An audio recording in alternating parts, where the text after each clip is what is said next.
আমরা বাঙালি রাজ্য দলের পক্ষ থেকে আজ অনুষ্ঠিত হয় এক সাংবাদিক সম্মেলন। গত আগস্ট মাসে রাজ্য সরকারের শিক্ষা বিভাগ থেকে একটি নির্দেশ জারি করা হয়েছে যে দুর্গাপুজোর সময় বিদ্যালয়গুলির ছাত্রছাত্রীদেরকে যে 4 দিনের ছুটি দেওয়া হয় তা এইবার শুধু একদিনের জন্য অর্থাৎ দশমীর দিন ছুটি দেওয়া হবে। বেশ কিছুর প্রতিবাদ জানিয়ে আজকের এই সাংবাদিক সম্মেলন।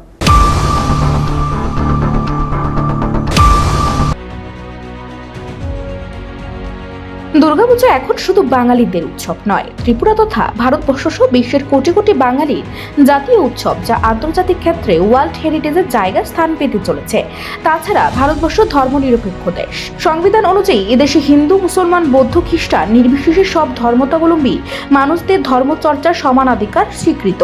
এই অবস্থায় যেখানে মহারাষ্ট্রের গণপতি উৎসবে, উড়িষ্যার জগন্নাথ উৎসবে, অসমের বিহু উৎসবে কিংবা কেরালার ওনাম উৎসবের সময়ে সরকারি ছুটিতে কোনো কাটছাট হয় না, সেখানে দুর্গা উৎসবের মতো বাঙালিদের জাতীয় উৎসবে চিরাচরিত সরকারি ছুটি বাতিল করা বাঙালিদের ধর্মীয় আবেগ তথা কৃষ্টি সংস্কৃতিকে ধ্বংস করে দেওয়ার হীন ষড়যন্ত্র নয় কি? অদ্ভুত পরিস্থিতিতে আমরা বাঙালি ত্রিপুরা রাজ্য কমিটি এনআইটি কর্তৃপক্ষের দ্বারা দুর্গাপুজোর দিনগুলিতে সরকারি ছুটি বাতিল ঘোষণাকে আমরা বাঙালি রাজ্য কমিটির কর্মকর্তারা তীব্র প্রতিবাদ করেছি। এনআইটি কর্তৃপক্ষ ও রাজ্য সরকারের কাছে আমাদের দাবি, শুধু দুর্গা উৎসব নয়, লক্ষ্মী পুজো, কালী পুজো, সরস্বতী পুজোর মতো বাঙালিদের যত জাতীয় উৎসব তথা ধর্মীয় উৎসব অনুষ্ঠান রয়েছে, অতীতের ন্যায় সংশ্লিষ্ট দিনগুলিতে সরকারি ছুটি চালু রাখতে হবে, যাতে বাঙালিরা স্বধর্মীয় আচার অনুষ্ঠানে অংশ নিতে পারে।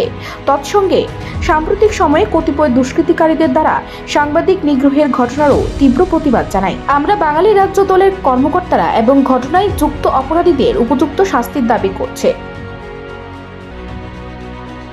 আমাদের আজকের সাংবাদিক সম্মেলনের মুখ্য উদ্দেশ্য হচ্ছে, আপনারা জানেন যে গত আগস্ট মাসে আমাদের রাজ্য সরকারের যে শিক্ষা বিভাগ থেকে নির্দেশ জারি করা হয় যে শিক্ষা প্রতিষ্ঠানগুলিতে যে পুজোর যে চিরাচরিত দুর্গা উৎসবকে কেন্দ্র করে যে 4 দিনের ছুটি আমরা বরাবর পেয়ে এসেছি, সেই সপ্তমী থেকে দশমী অবধি, এই ছুটিগুলিকে কার্ডেল করে শুধুমাত্র দশমীর দিন ছুটি রাখা হয়েছিল।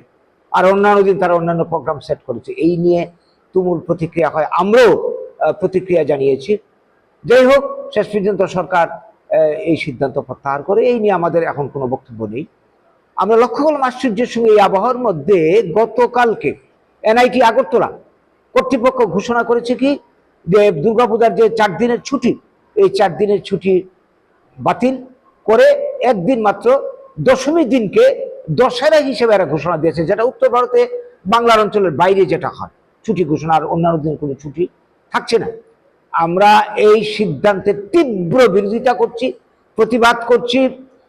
আমরা যারা বাঙালি অংশের মানুষ, দুর্গা পূজা, লক্ষ্মী পূজা, কালী পূজা, সরস্বতী পূজা ইত্যাদি আমাদের সংস্কৃতির অঙ্গ, এবং শুধু আমাদের সংস্কৃতি নয়, এই দুর্গাপূজা বর্তমানে গোটা ভারত এবং ভারতের বাইরে পৃথিবীর বিভিন্ন জায়গাতে উৎসব হয়।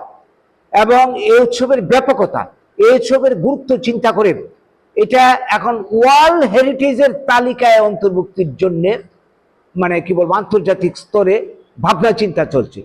এই যেখানে অবস্থা, সেইখানে এনআইটি, কেন্দ্রীয় সরকারের মানে পরিচালিত সংস্থা এনআইটি, এরা কি করে এই ধরনের সিদ্ধান্ত নিতে পারল? যে কোনো নিয়ম হচ্ছে, কেন্দ্রীয় সরকারের কোনো প্রতিষ্ঠান যদি থাকে কোনো রাজ্যের, সেখানে রাজ্যের মধ্যে যে সরকারি তালিকা থাকে সেটাকে তাদের মান্যতা দিতে হয়।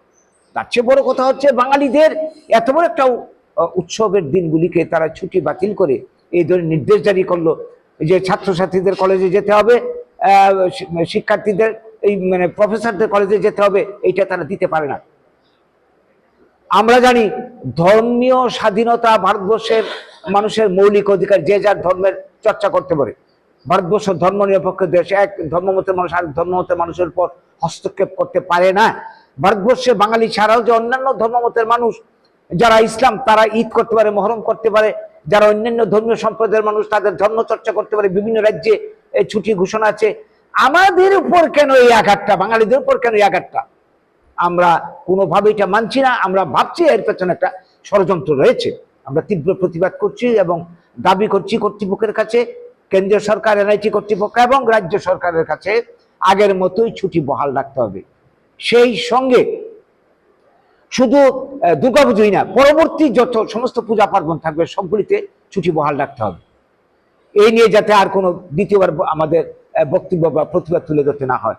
সেই সঙ্গে আজকের দিন আরেকটা বড় ইস্যু হচ্ছে, এই যে গত দুদিন আগে আপনাদের উপর যে আঘাতটা, সাংবাদিকের উপর যে আঘাতটা এলো, সংবাদ জগৎ গণতন্ত্রের চতুর্থ স্তম্ভ, সংবাদ জগৎ যদি বেঁচে না থাকে তাইলে মানে অনেক সমাজের মধ্যে অনেক অন্যায় অবিচার আরো হবে।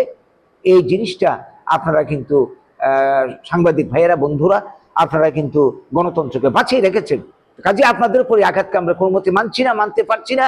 এই ধরনের ঘটনা বাম আমলও হয়েছে, আজকে এই আমলও হচ্ছে।